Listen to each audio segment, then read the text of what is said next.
Welcome back, everybody, to the NCAA Next Up Dynasty here on NCAA Football 14. Today, we'll be kicking off Season 3, the 2024 college football season, as we have our annual season preview, going over some of the top teams and players across the country as we start to develop storylines and whatnot for this upcoming season of college football, try to figure out which teams are the favorites for the college football playoff, which teams could be sleepers, and which teams are maybe a little bit overrated. So let's not waste any time. Let's get right into it as we kick off with the SEC. The top-ranked team in this conference is the number 2 ranked Georgia Bulldogs. Georgia won the national championship in Season 1. Last year, they ended up getting 13th place, and, well, the college football playoff has 12 teams. They were the first team out of the playoff, and although they are losing quite a bit of talent on both sides of the ball, most notably their running backs, Patalomayo Molowalu and Keith Humphrey, this team still has a shot to be really good as they are the favorites to win the SEC. As we take a look at their roster, it's one of the most complete teams in the country. The big question mark is at quarterback with senior Aram Ketchikan. The lefty is entering his second season as a starter. He was okay last year, but he's going to need to take a step up if this team wants any shot of being the best team in the country. Out of the backfield, Georgia's going to be rocking with a couple of freshmen as we look out for 5-star Miko Alexander and fellow 5-star Marquise Edwards. Alexander is definitely the name to watch here, as he was one of the top-ranked recruits in the country, the number 1 running back in the high school class of 2024. He's a dynamic, explosive player who will hope to bring stability to the run game. Monte Grant leads a very talented receiving corps, and there's a whole lot of talent on the defensive side of the ball with this team. They've got plenty of future first-rounders, none more talented than Tykeem Rogers, who a couple years ago as a sophomore was arguably the best defensive lineman in the country. Last year, he was a little bit disappointing, though, so hopefully for him he can get better. Grant Rambo, Amani Ward, Akeem Fenwa, Dieter Jacobs, and then the cornerback duo of Malachi McDaniel and Nigel Deacon are among some of the other names to watch. Next up, we have the number 4 ranked Oklahoma Sooners. Oklahoma won the SEC last year. They made it into the college football playoff, losing in the quarterfinal against Middle Tennessee State on a late game-winning touchdown. Oklahoma had 3 players go in the first round, so they are losing quite a bit of high-end talent, but they're not losing as many starters overall as some of these other teams. The Sooners have 2 99 overall players, with running back Darian Seals and quarterback Romeo Coloci, both of whom start the year in the Heisman watch, with Coloci in 3rd and Seals in 4th. Romeo Coloci is my preseason pick to win the Heisman. I think he's a spectacular young quarterback who really played well down the stretch last season. He improved every week. And I think as of now, he is the slight favorite to be the number 1 quarterback off the board in this year's NFL draft, although there's a lot of guys right on his tail. As for Darian Seals, he quietly was one of the best running backs in the country last season, and if he can have another season like that, there's no reason to think this can't be one of the best offenses in the country. The Sooners did lose their top 2 receivers. They're going to rely a lot more on Noah Hampton and Eric Denman to lead that unit, but I am confident that both players can do so. Their defense is pretty solid. They did lose their top pass rusher, Gilbert Smith, but Adrian Moore returns, and they've got a great back end. Buck Ratliff and Brigham Bell look to be the leaders here, but they've got a lot of young guys. Sophomore Bano Hoskins is the other linebacker, and then in the secondary with guys like Duke Dawkins, Shakir Kale, Khalil Diop, and Hassan Drame. Very young but talented group. The Florida Gators are next up. They are the number 7 team in the country. The Gators were the only team without a first-round bye in the playoff to make it to the top 4. They're losing a lot of key players, including running back Elijah Bryant, who was the top pick in the second round, to the Tennessee Titans. Florida lost a ton of their defense. They lost multiple starting offensive linemen, along with their top 2 receivers. The Gators took a major hit in terms of talent. They will be returning their starting quarterback, Ernie Capillar, who's a talented player. But as we watched him in the college football playoff last year, I couldn't help but feel a little bit underwhelmed. I was disappointed by his performance and feel like he can be better. Out of the backfield, Todrick Suggs is expected to be the main starter. He's got some big shoes to fill with Elijah Bryant out the door, and although he may not be as good of a player as Bryant, he is still a 98 overall and very talented.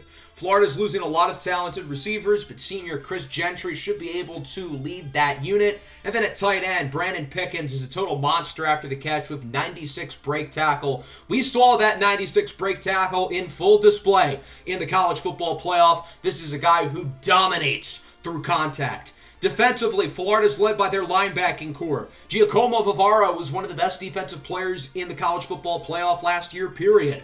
Orange, Green, Red, and Birdmeyer Vincent are both very solid as well.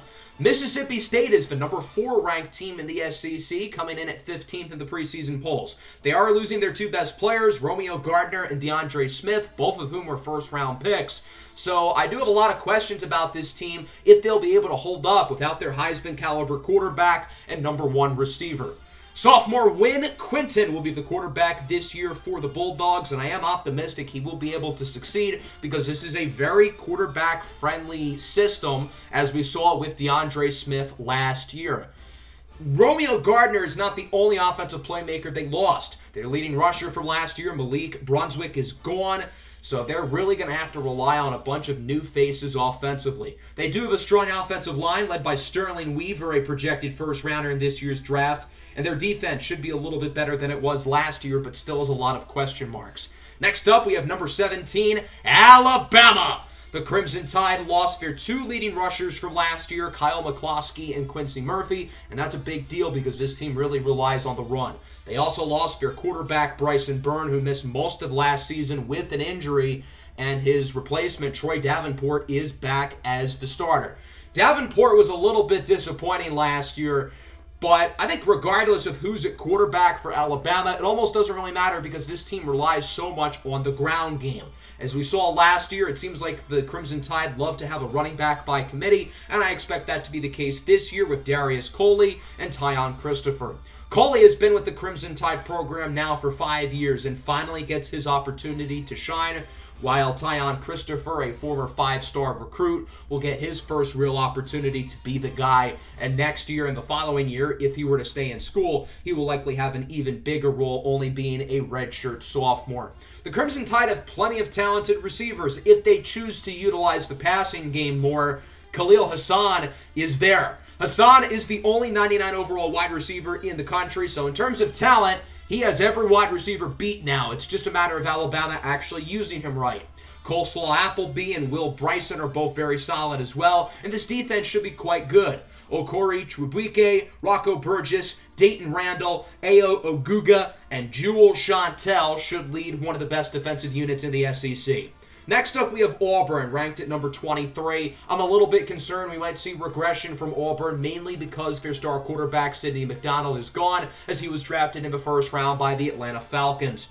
The new quarterback for them will be junior Jet Jackson, who's a pretty well-rounded player. He's big, he's physical, he's got a strong arm, but he doesn't have a very high sample size, and he's got a lot of shoes to fill with Sidney McDonald gone, and McDonald was really the only reason why this team was any good last year. Freshman Gaffey Quinton will be the starting running back. The receivers will consist of John Trinity, Trayon Scott, and Lonnie Cook III. Their defense should be pretty solid, led by linebackers Hastan Stromboli and Brandon Anderson, along with Nicholas Boudou and Damani Johnson at corner. Kentucky is a very fascinating team because last year for most of the season they looked like the best team in the SEC, but they completely fell apart down the stretch. Their quarterback Isaiah Gordon is gone. He is now with the Los Angeles Rams, and they need a replacement. That'll be junior Levine Adamson. Similar to Auburn, I had the exact same questions about this Kentucky team because these guys really relied on their veteran quarterback last year, and they're going to need Levine Adamson to really step up. I think Kentucky's going to lean on the ground game a little bit more this year with sophomore Fadiala Cisse, who in the SEC Championship last year absolutely dominated. He ran over the entire Oklahoma defense. And no, Kentucky did not win that game, but it was not Cisse's fault as he ran for over 200 yards. Kentucky's got a veteran group of playmakers with Richard Young, RJ Staskowich, and Eric McCormick. Their defense was a train wreck last year, but it should be a lot better. Marcus McBride, Rashid Youssef, London Litchfield, these guys are all 91 plus overall. And then Terry McMichaels and Belmont Benson is a really nice safety duo. LSU's a pretty fascinating team because they've been largely disappointing over the last 2 seasons. They do come in as the number 30 ranked team in the country. I'm a little bit worried about LSU because they lost quite a bit of talent in the offseason. I'm specifically worried about their offense because they don't have a great set of skill position players, and the quarterback play has been very shaky the past couple of years, enough so to have a quarterback battle. Thomas Torminko has been the starter the last couple of years. He battled with Otto Askew for the starting job. Ultimately, Torminko won the battle. He will be back as LSU's starting quarterback this year, but if he plays like he has the past couple of seasons, don't be surprised to see the Tigers make a switch for Otto Askew. Askew is not as dynamic as a runner as Torminko is, but I do think he has a better arm and has more pro potential. As I said earlier, LSU's skill position group is not the best. Out of the backfield, redshirt senior Joely Iglesias will be the main ball carrier. They have a young group of receivers with Jarrell Flynn, Pookie Sansomeyer, along with guys even farther down the board with Kabore and Diabo. Defensively, I think LSU should be able to hold up. It's not a great unit, but it's certainly not bad, led by Akamu Kamioa, Will Johnston, and Laquez Copeland. Next up, we look at the Texas A&M Aggies, and this team really fascinates me because their offense was very good last year. They were expected to bring most of their offensive talent back, but pretty much everybody left school early for the draft. That includes quarterback Luca Franco, who was drafted by Carolina, along with their top two receivers, Quinn Crew and Benjamin Cannon. Not to mention, their running back, Kayshawn McDaniels, and tight end Josh Cook were also seniors and left, so they've got an entirely new slate of offensive players, and their defense last year was horrible. Freshman Keyshawn Porter will be the starting quarterback. He's one of the most explosive quarterbacks in the country. There are some questions about his arm, but not questions about his ability to make plays. I do like Texas A&M's skill position group, although inexperienced, it is pretty solid. They've got a talented running back duo of Antonio Crane and Pat Humphrey. Crane is expected to be the main starter this year, and I think he will be one of the better running backs in the SEC. They've got a really young group of receivers led by sophomore Zakai Ross. And again, their defense was horrible last year, and I'm a little worried it's not going to be great this year either, although they do have some solid players down the board. Texas is a very interesting team because they've been ranked in the top 10 to start the year 2 years in a row, and their combined record was 13-13. Despite finishing under 500 last year, they lost a lot of talent, with multiple guys going in the first round. They lost their 5 leading receivers last year, which is not ideal considering they already have a lot of questions at quarterback. So I'm a little bit concerned that Texas might have another down year. I like that they're not ranked in the top 25 or top 10 for that matter, because I feel like they should have to prove it a little bit more with how poor they've played the last 2 seasons. Texas had a mini quarterback battle in the offseason, but it was pretty clear that Onyx St. James would be the guy once again. I thought he was pretty good, all things considered, last year for a freshman, despite getting benched in the bowl game for Corey Wheatons. Their 2 leading rushers from last year are back, Arnold Gifford and Marcus Plummer, both of whom are going to be relied on more than ever. They've got an entirely new group of receivers with Juice Lewis, along with true freshman, one of the highest-ranked recruits in the country, Tyshawn Keon. Both of those guys are very young and very talented. I think Texas's defense should be one of the best in the conference, though. Babatunde Mamadou, the senior edge rusher, leads the way as a projected top 10 pick to open up the year, but it's not just him. Their front 7 might be the most talented in the country, including guys like Michele Forrester, Moose Blankenvort, and Donato Vaz. They've got other good players on defense as well. South Carolina is kind of an interesting team because I think they've been quite good the last 2 years. They've beaten some really good opponents, but despite that, they've not made a bowl game. They lost a lot of talent on defense, but their entire offensive unit from last year is back, and that includes senior quarterback Marco Prince. I think Prince really is an opportunity to catapult himself into first-round discussions. I don't think he's there currently. I would say right now he's probably projected as, I would say, a third-round pick, but if he plays well, I could really see him going to the back end of the first round. This is a guy who's super talented, and he's got all of his skill position players from last year back. That includes running back Braylon Murphy, and then a wide receiver with Boone Wilcox, Travis Rucker, and Ijaven Roberts. Their defense is quite a bit worse from last year, but I still think they'll be able to hold up just fine. They only have one 90-plus player being cornerback D'Angelo Moon, but Mustafa Ogunsola is really good, and I think they have a lot of depth. The last SEC team we'll go over here is Tennessee. In Season 1, halfway through the year, these guys were one of the best teams in the country, but once quarterback Benjamin McKenzie got hurt, everything fell apart. Even last year, when McKenzie was healthy, which was the entire season, the team was not good. They only won 4 games. They played a little bit better down the stretch, however, which gives me some optimism that they can perform, and McKenzie's another guy who has a real opportunity to improve his draft stock.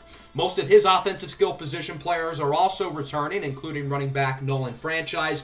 I think junior wide receiver Skeeter Darlington is certainly in line for a breakout season. They've got a lot of good guys here at receiver, but Darlington is certainly the name to watch. A former 5-star recruit who hasn't been bad by any stretch, but I think Tennessee has expected a little bit more out of him. I think this is the year where he's really going to blow up and become a great player. Defensively, I think they're quite solid, led by Oti Odemaye in the middle, along with a really good group of safeties led by Cairo Brown and Owen French. Let's move on to the ACC now as we look at the preseason #1 team, the Clemson Tigers. Clemson was the best team in college football last year. They went undefeated in the regular season. They steamrolled their way to the national championship game before getting upset by TCU. My concern with Clemson is that they are losing so much talent. Obviously, quarterback Cade Hutchinson, the Heisman Trophy winner, is gone. He was the #1 pick to the Minnesota Vikings, but it's not just him. All of their main offensive playmakers from last year, like Latrell McAllister and Kobe Henderson, are gone. Their top 2 receivers are gone, and multiple important defensive starters are gone as well. Because of that, I think Clemson has a real shot to be one of the more disappointing teams in the country. I'm not saying they're only going to win 6 or 7 games, but I also don't think they're going to be as good as people expect. I don't think they're going to perform to the level of this #1 ranking, but I do think they have the talent to prove me wrong. Junior Cedric Chapman will be the starting quarterback for Clemson. In limited snaps as a freshman and sophomore, he has been honestly really bad. But with a full offseason of being the starter, maybe he can perform a lot better. I think he's got the talent to do it. Out of the backfield, Aquesto Chigolomoklo will be the starter. He got limited snaps in the college football playoff last year when Kobe Henderson was injured, and he honestly did a pretty good job. I think he'll be more than capable as the starting back. And then they've got a talented group of receivers. Even though their top 2 guys from last year are gone, I think Malachi Evans, Kion Cordell, and Tykeem Keon Jr. will be able to hold up the fort, along with junior tight end Marco Mazzillo. They have one of the best safety tandems in the country with Darren French and Alec Padfield, who should be able to lead their defense, along with other key returning players such as LaRon Hickman and John Sharonov. I think this is a really good team, but I don't think they will outperform their ranking. The Florida State Seminoles come in as the #5 team in the country. Florida State didn't lose a lot of guys, but the players they did lose are very important. Brody Kluge was their best offensive player, and Ebenezer Rosen was their best defensive player. So they're going to need other guys to step up, including senior quarterback Jacob King. Kenyon's been the starter since his sophomore season, so he is obviously very experienced at this point. He's one of the smartest quarterbacks in the country, which certainly goes to his advantage, but I don't think he has the ability to elevate teammates. I think he's a really good game manager. Think of like an Alex Smith type player. Junior Jayshawn Tate will be the starting running back. I don't think he's as good of a player as Brody Kluge, who was a first-round pick to the Eagles, but I think Jayshawn Tate is still very talented in his own right and will be one of the best backs in the ACC. They've got a really well-rounded receiving core of guys with a bunch of different skill sets. Garrett Rodriguez is the best of the group. He's 6'2", he's smooth, he's not the most athletic, but he knows how to get open and he plays big.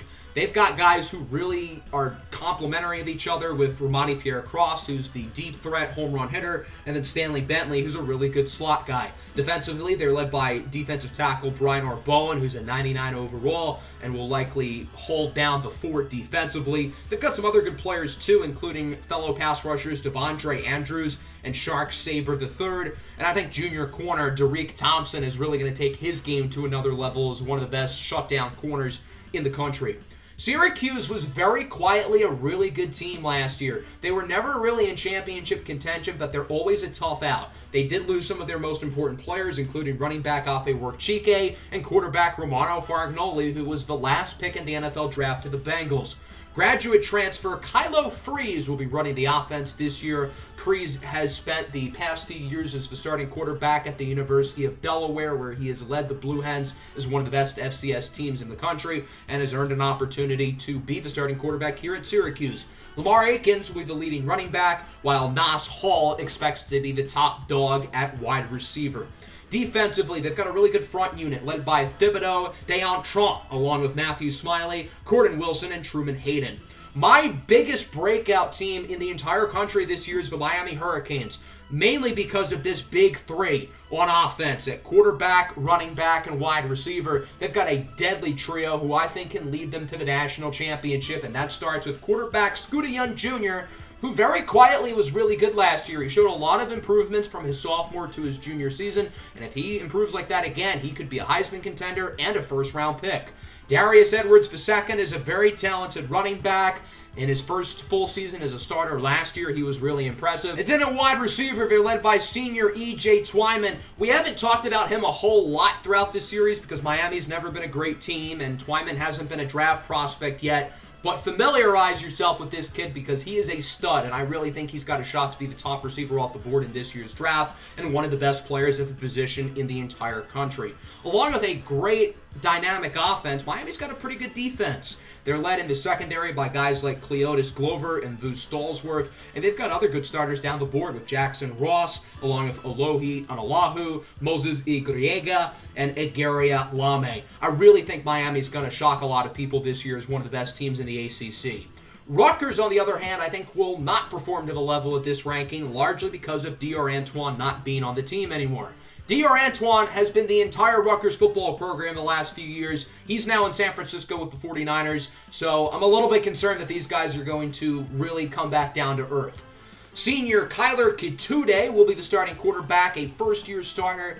I think he's going to be a really solid player. He's better than the quarterbacks they've had in the past, but they just don't have any other dynamic playmakers like Dior Antoine on offense, so I'm worried that side of the ball is going to be quite a bit worse. They do have a talented receiving core, and their defense is fine. I'm not saying they're going to be horrible and like miss a bowl game or anything, but I don't think this team is going to be as good as they were last year. Duke, on the other hand, has no business being ranked lower than Rutgers because Duke was as good as Rutgers last year, and they have Justin Tucker, the preseason favorite for the Heisman Trophy. Tucker finished third last year in the Heisman voting. The only two people to finish ahead of him, Cade Hutchinson and Kane Sanders, who were both top 10 picks in this past draft. Justin Tucker's right up there with guys like Romeo Coloci in the discussion of being the top quarterback off the board in this year's draft, and for good reason. Tyler Garbrandt will be the main running back, and Duke's #1 wide receiver from a year ago, Jabari Kruger, is back. He's 6'5", 250 pounds, and is a dominant physical player. He's a first-team preseason All-American and could be a pretty high pick in next year's draft when it's all said and done.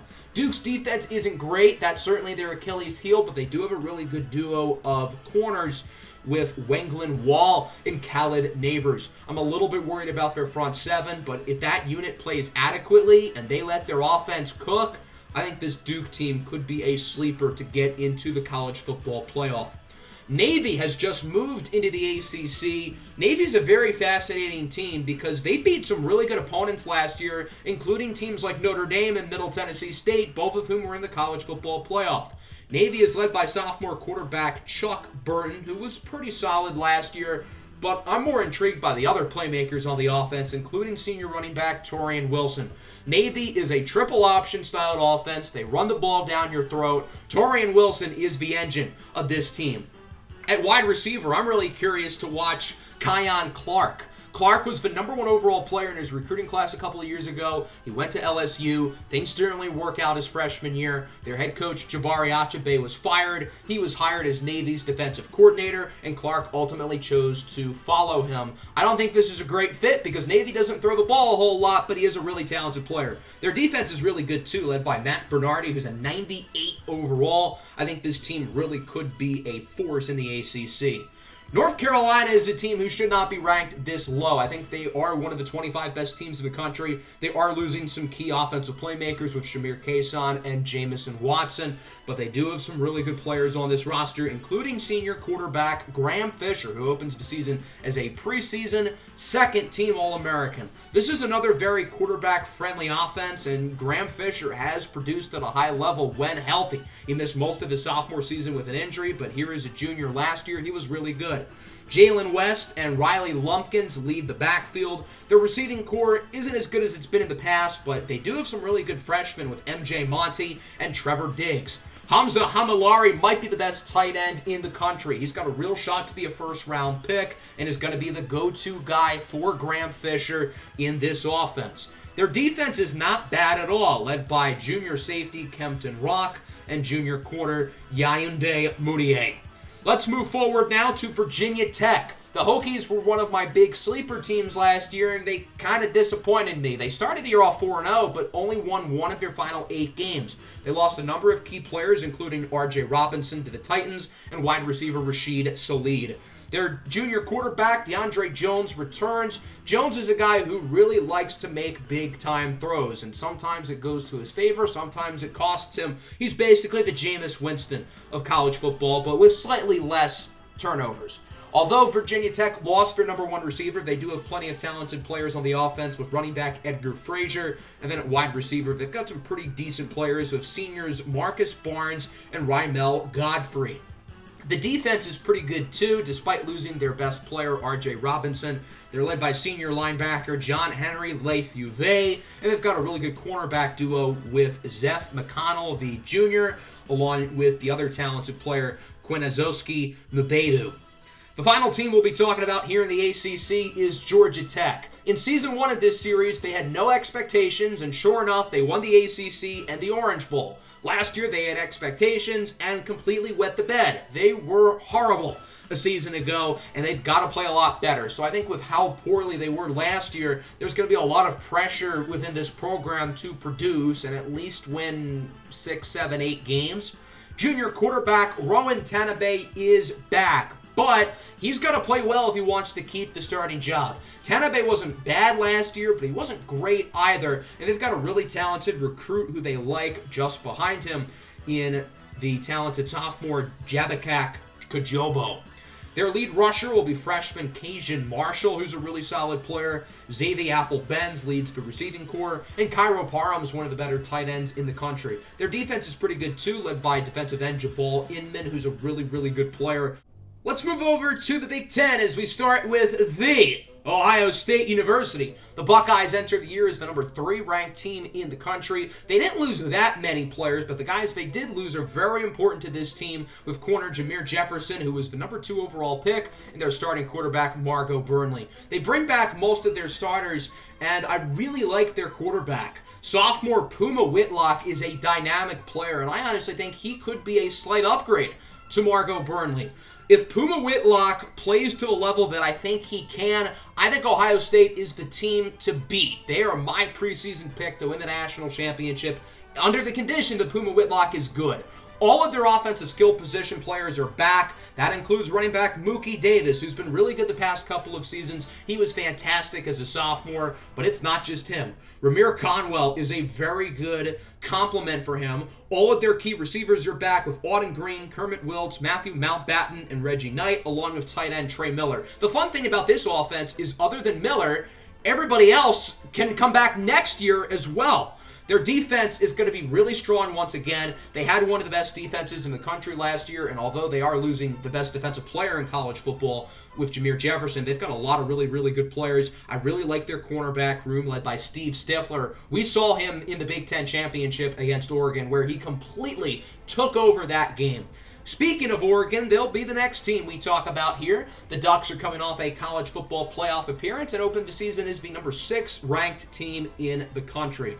The Ducks are a dynamic, fun team. They did lose a lot of key pieces, including running back Noel Hilaire, who was drafted in the second round by the New England Patriots. Hilaire has been the engine of their offense, and with him gone, they're going to be relying more than ever on senior quarterback Barrett Cherokee, another guy who's really got a shot to be one of the top quarterbacks off the board. He reminds me a lot of guys like Lamar Jackson and Justin Fields, guys who love to run, guys who have super strong arms, but are not the most consistent in terms of throwing the football, but still are very dynamic and explosive. If Oregon wants to be a good team this year, Cherokee's going to have to improve as a passer, and I think he will. His top receiver from last year, Justice Everdeed, is back. I think Everdeed's another young player in line for a big breakout, and there's no reason to think he can't be a fantastic player going forward.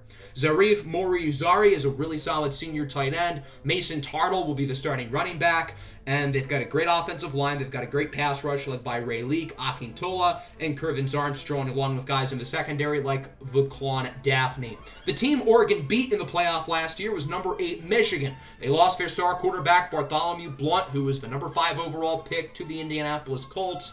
But Michigan is also the only Power 5 team to make the college football playoff in both seasons of this series. So clearly, they're doing something right. They did lose a whole lot of talent, though. Obviously, Bartholomew Blunt, the quarterback, being at the top of the list. But they've got a really, really good young quarterback behind him. Callaghan October was the number 1 quarterback in his recruiting class a couple years ago. He redshirted last year, and now he's ready to be the guy. October is regarded as a blue-chip level quarterback talent and was one of the highest-ranked QB recruits to come out, really, of all time. Star running back Casey Aceron returns. He'll be relied on more than ever this year as a junior. Aceron has steadily improved throughout his collegiate career, and I think he's going to take that step as one of the best backs in the country. With losing their top 2 receivers, I am a little concerned about their receiving core. They just don't have any high-end playmakers, although they do have a lot of depth. Their offensive line is probably the best in college football, however, and their defense is quite good, too. They've got really good players in the front unit and in the secondary.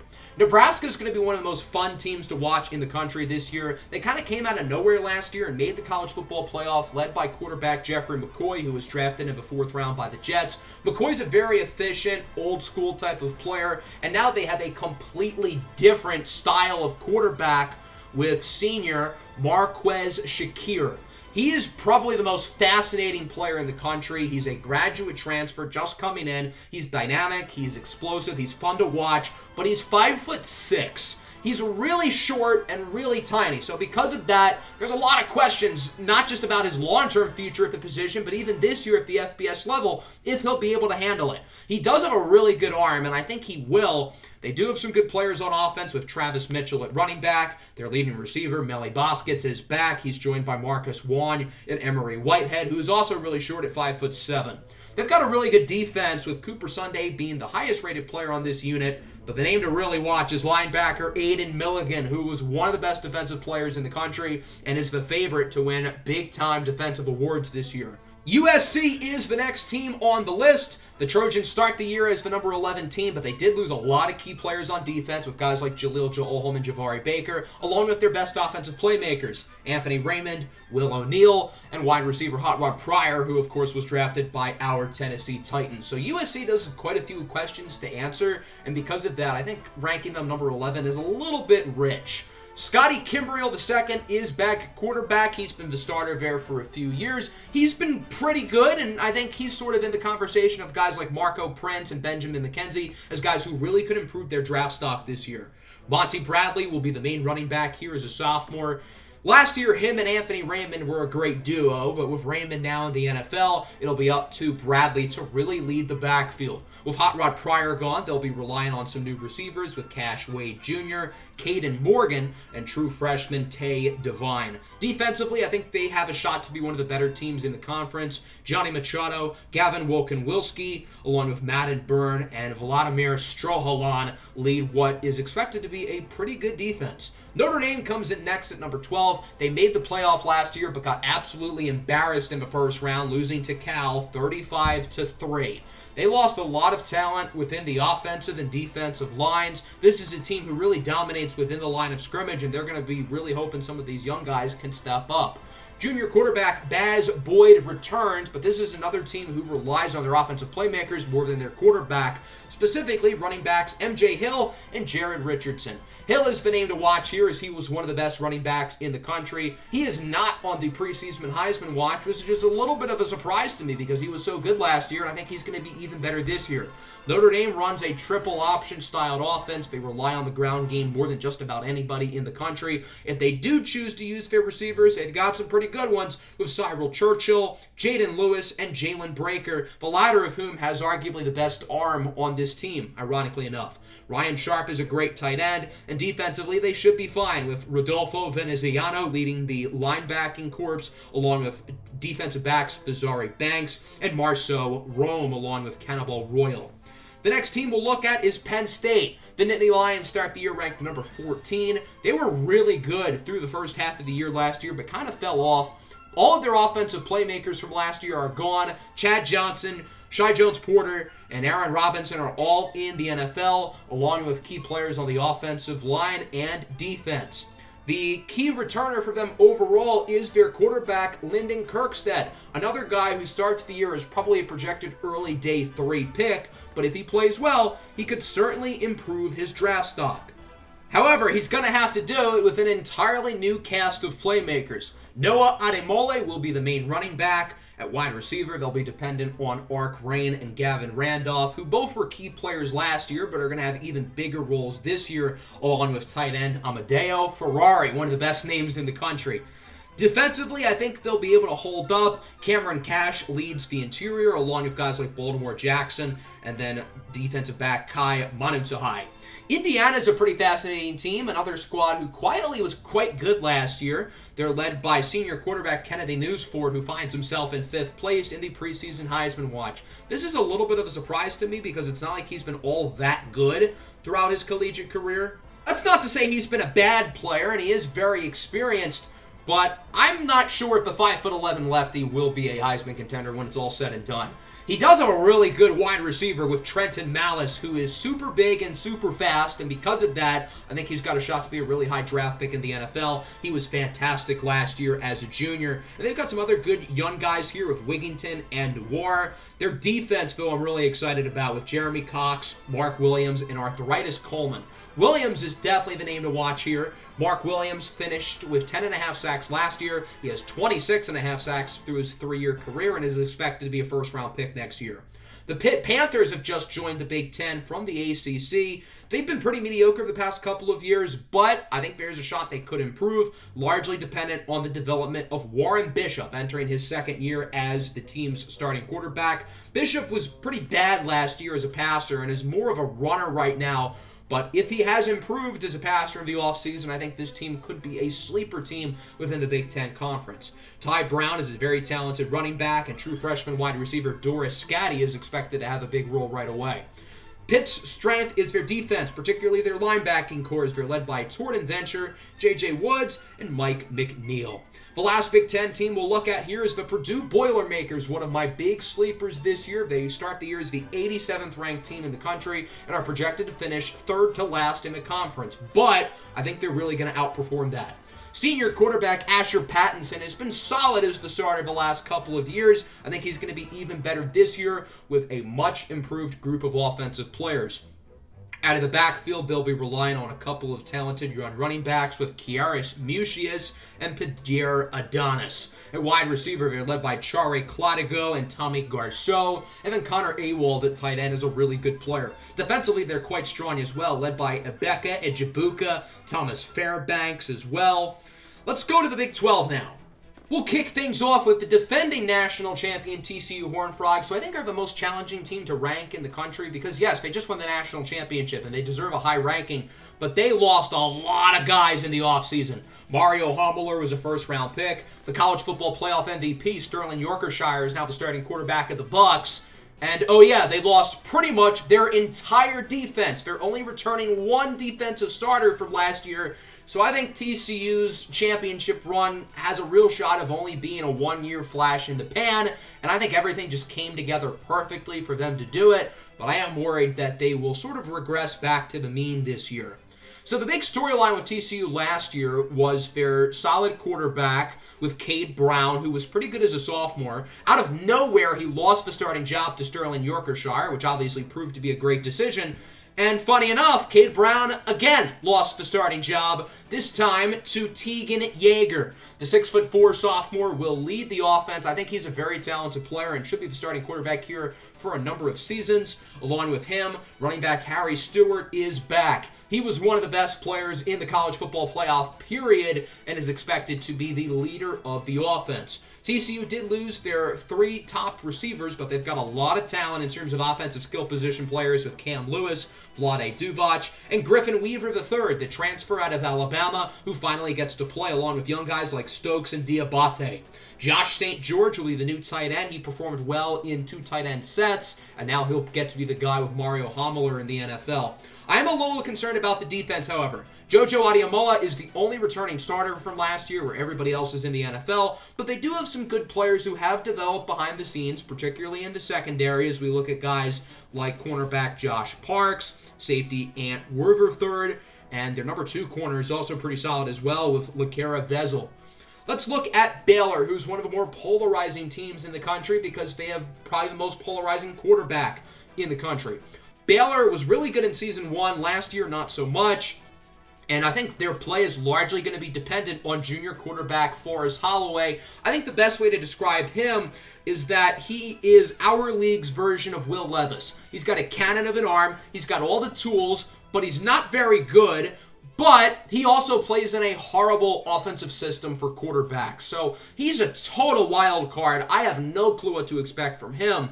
I do know what to expect from sophomore running back Dontavius Brown, who ran for 2,000 yards last year. And I think it's fair to expect he will enter the Heisman conversation at some point during this season. Defensively, I think they should be better than they were a year ago, despite losing their top 2 pass rushers. Marlon Robinson, Slater Newman, and Biggie Mack look to lead this unit.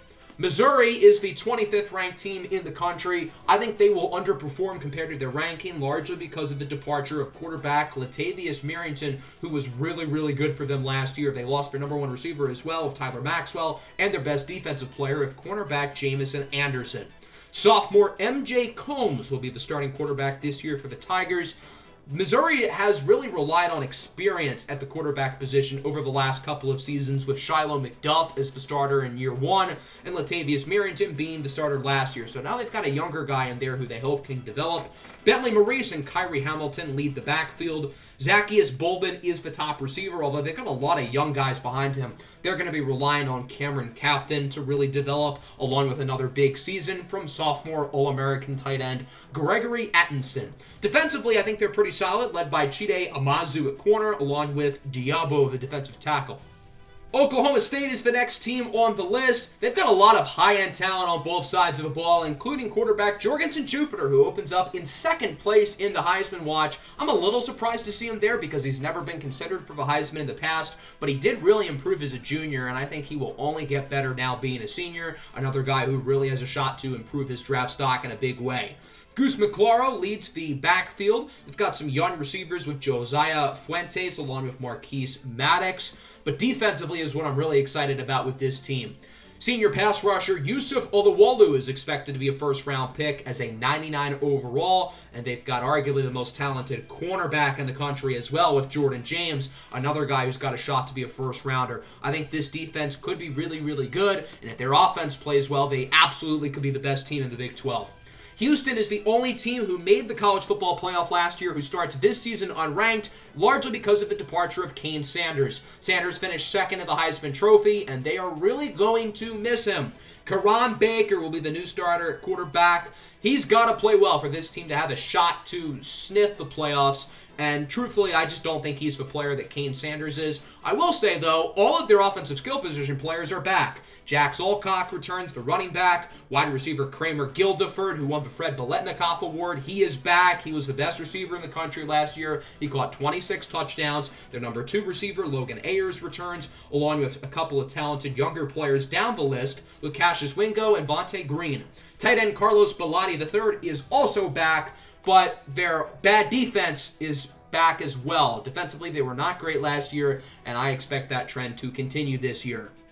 Minnesota is just joining the Big 12 now. I think they could be a sleeper team within this conference. They did lose a lot of talent, particularly on the offensive side of the ball, to the NFL. Riley Noval and Voshan Burris were two of their top offensive playmakers. And Angelo Nix, who was a first-rounder to the Jets, was probably the best offensive tackle in college football last year. At quarterback, they are returning Kane Thompson, who will be entering his second season as a starter. Thompson was not great last year, but I do think Minnesota's got a pretty well-rounded roster. And keep in mind, this is the team who won the national championship prior to the first season of this series, so they had the ability to win games. Badara Ali and Quidgy Drake will lead the backfield. I think sophomore Kareem Shaheed is going to be a breakout player at wide receiver, along with Kerry Boyd, who's a very talented young player. Defensively, they should be pretty decent as well.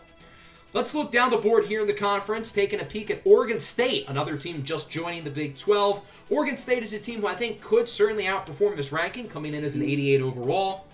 They did lose a couple guys to the pros, but I do think they have a pretty solid core in place on both sides of the ball. That includes senior quarterback Calm Crow. He's a little bit small, 5'11", 192, but he was pretty good last year as the starter, and I think he will only get better this year. They've got a pretty well-rounded group of offensive playmakers as well, led by running back senior Isaiah Adams, and they've got good depth behind him with guys like Brad Mangum as well. And then at wide receiver, they're led by junior Jonathan Gonzalez, a transfer from Stanford, who will finally get his opportunity to really shine.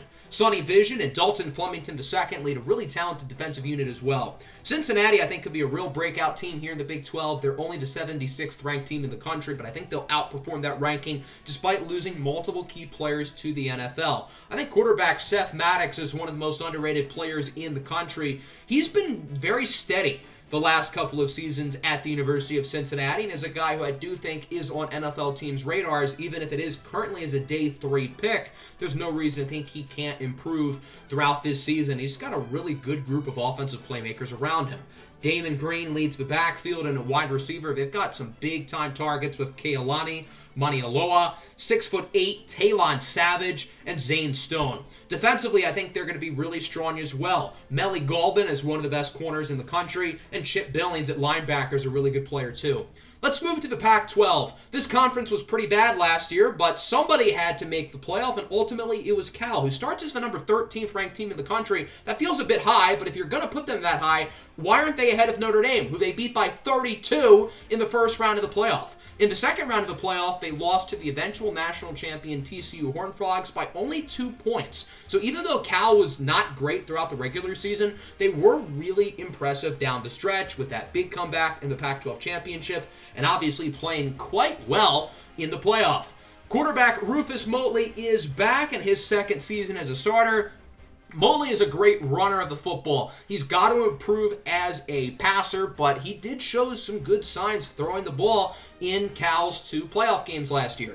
Their top running back, Marquette Collins, is gone, so Harrison Myers will lead the backfield. Manamuto Damba will lead the receiving core, along with Eberle Keldstan, along with their new talented slot receiver, Self 2.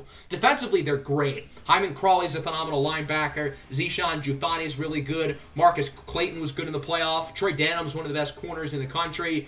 But none of them are as impactful as Kobe Bryant, who finished with 10.5 sacks last year. Kobe Bryant is a complete game record. This is another guy who I think really will be looked at in the first round of this year's draft. The only other team in the Pac-12 who is ranked is Arizona. I felt throughout most of the season the Wildcats were the best team in the conference, but they ended up losing some games that they shouldn't have down the stretch, which ultimately kept them out of the playoffs. Kareem Kamara is back at quarterback. This guy's a physical freak. He's super fast. He's got a crazy arm. I think he's going to probably be a pretty high NFL draft pick based on his NFL physical abilities, but he is a really impressive thrower of the football. The only problem is he's got a pretty weak group of skill position players. Matthew LeBlanc will be the starting running back, and at wide receiver, they'll be relying on young guys like Salifo Diallo and Charlie Piggins. Arizona's had some great receivers the last couple of years. Last season, Vinny Will led the NCAA in receiving yards, and the year before, they had a guy named Scotty Piggins, and we all know how good he is. Defensively, I think they are going to hold up just fine. It's really going to be a matter of if Kareem Kamara can succeed with a weak offensive supporting cast. Washington was so close to making the college football playoff last year. If only they didn't choke that incredible lead in the Pac-12 championship game. They would have gotten in, but they shot themselves in the foot. They lost a lot of talent, and now I don't know if they can get back to that position. Junior quarterback Kai Suggs-Gardner is the new starter with Keontae Jordan now in the NFL. Suggs-Gardner is a pretty talented player, and I don't think it'll be that drastic of a downgrade from Keontae Jordan over to him.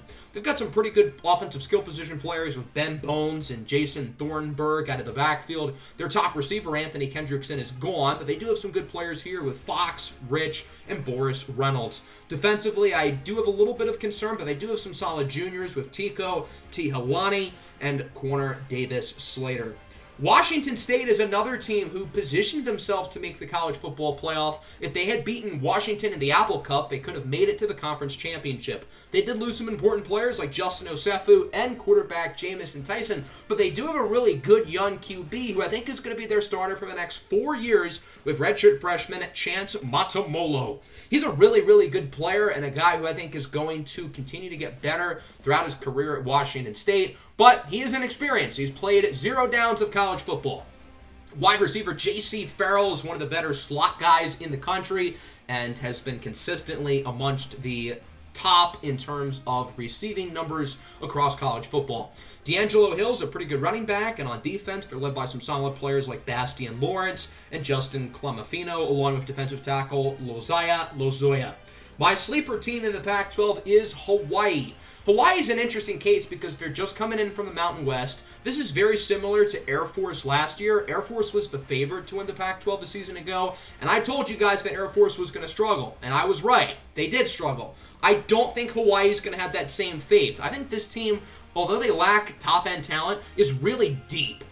Quarterback Malosi Savea leads the way. He's a solid junior who was okay last year. I think he's going to get a lot better. They did lose their starting running back, Desi Joseph, but they've got a couple of talented replacements with Tevita Tuipulotu. Keanu Asato is a really solid receiver, and defensively, they don't have a lot of top-end talent, but they do have a lot of depth. Let's move into the American Athletic Conference. There's one Group 5 team who is guaranteed to make the college football playoff every year. Last year, that was Middle Tennessee State. They're going to be the favorite to do it again. They're the only ranked non-Power 5 team coming in at number 16, but they lost a lot of talent on defense. They lost their top 2 receivers with Nehemiah Dalton and Matt Burnett. So there are a lot of questions about this team. Middle Tennessee State has made the college football playoff 2 years in a row, but with all of those guys that they lost last year, I'm not sure they're going to be able to do it again. They are returning their quarterback, Drain Ignatius, who was really solid a year ago. He played well in the college football playoff, and as of now is probably projected as a Day 2 NFL draft pick, but he could be a first-rounder if he plays really well. Their leading rusher of the last 2 years, Barrington Britt, is back. He is now a senior, but they do have a lot of new receivers. Luther Lexer has had the game-winning touchdown against Oklahoma in the playoff. He's their number 1 guy with young players like Baware and true freshman Malik Washington. Defensively, they've lost a lot of guys, however. I'm not sure they're going to be able to hold up on that side of the ball as well as they have in the past.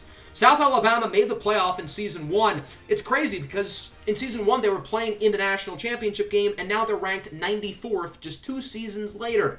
South Alabama has taken a massive fall off, but I think they can get back to at least being a solid program, led by senior quarterback Kujay Reddings, who was a little disappointing last year, but I think he is a pretty talented player who's got a shot to really improve. Out of the backfield, Brian Godfrey will be the main starter. Fun fact with him, he only has 1 career reception, but it was the game-winning touchdown in the college football playoff semifinal against Michigan in Season 1 at the buzzer, which obviously led them to the national championship where they lost to Georgia. They've got a pretty good receiving group led by Sammy Wusus, Michael Evans, and Dante Tillman, and I think their defense is okay. I don't think they're going to contend for the playoff or anything, but I do think they will be better than they were last year. Kansas and Texas Tech were both essentially demoted from the Big 12, moving into the American Athletic. Both of these teams are projected to finish really low, but I think they're going to do better than expected, particularly Texas Tech. Don't be surprised when we get towards the end of the season and Texas Tech is at the top of this conference in the conversation of possibly slipping into the playoff. Yes, I get these guys won 1 game last year and are projected lower than any Power 5 team in the country, but I think they're going to be a real sleeper. Junior quarterback Yahay Marshall is a really talented player. He was solid last year, all things considered, and they've got a really good group of receivers. Their run game is probably going to be pretty bad. Their starting running back's only a 77 with Dennis Lookaround, but they've got a great receiver receiver with Philip Felipe. Amari Green's a great receiver. William Kendrickson's one of the best tight ends in the country. And defensively, they're not horrible. I think if the Group 5 playoff team does not come from the American, they'll come from the MAC. That starts with Central Michigan, who's the 40th ranked team in the country. You know who was 40th in the preseason polls last year? TCU. And obviously they won the national championship. Central Michigan actually got plenty of votes to get an at-large spot in the playoff last year. They do have a new quarterback, however, with sophomore Drew Carver, who is now expected to lead the offense. They have a new running back as well with talented senior Seamus Auclair. They are returning some of their better receivers with Maurice Patton and John Baskerville, but they did lose their tight end Tyler Harris, who won the John Mackey Award as the top tight end in the country. Defensively, I think they're pretty good, but there are some really good teams behind them in the MAC, including Ohio, who is not too far below them in terms of rankings at number 45. They have a new quarterback in Seth Rankenfield, who I think is going to be an upgrade to they had previously with Ryan Xavier. But the player I'm really excited about is running back Otis Washington Jr. He's probably the best pass-catching back in the country and is a dynamic, explosive playmaker. I think Ohio really could be the Group 5 team who gets into the playoff. I think these guys are really, really talented. Buffalo is another team to watch. They made the MAC championship last year and played well in the first half of that game before kind of laying an egg in the second half to Central Michigan. They have a solid offense led by Alan Arnold, Jerron Bellamy, and Mr. Watergate himself, Richard Nixon. But the thing that excites me about these guys is the defense, particularly the pass rush. Francis Bolacamoa, Jarrell DeLoach, and Slim Saxon all had at least 7 sacks last year each. Bolacamoa really being the name to watch here as he is projected as a top 10 pick in this year's upcoming NFL draft. Let's look at the other Group 5 conferences now, starting with the Conference USA. Tulsa won double-digit games last year, and they are the favorite to win the conference once again. Senior quarterback E.J. O'Connor leads the way. He was really solid last year as a junior and should only be better this year as a senior. I'm not sure Tulsa has what it takes to be the Group 5 team who makes the playoff, but I do see why they're the favorite to win this conference again. Marshall is the favorite to win the Sun Belt. The Thundering Herd start as the 59th ranked team in the country. They're led by senior quarterback Xavier Jackson and senior running back Terry Urmarker, who will hopefully lead the Thundering Herd to the conference championship. The final team we're going to talk about today is the favorite in the Mountain West, Utah State. The Mountain West has lost a lot of teams the past couple of years, with Hawaii, Air Force, Boise State, and Fresno State all going into the Pac-12 within the past 2 seasons.